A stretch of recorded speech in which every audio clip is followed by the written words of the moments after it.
തെരുവിലെ ചോര കണ്ടേ ഞാനും എഴുതട്ടൊരു കണ്ണീർ കാവ്യം. പിഞ്ചോമന മക്കളെ ചോരക്കായി ദാഹിച്ചലയുന്ന ചെന്നായ്ക്കൂട്ടം. മരിച്ചത് ഞാനല്ല, നീയാണ് മുസ്ലിമേ. ഫാസിസ തടവറയിൽ അടിമയായി നിൽപ്പോ നീ. എന്ന് തീരും ഈ കണ്ണുനീരിൻ മോചനം നേടുകില്ലേ?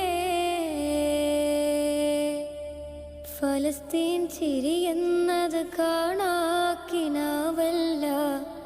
അറബിപ്പൻ വിളയുന്ന കാലം വരുന്നുണ്ട്. തഖ്വ കൊണ്ട്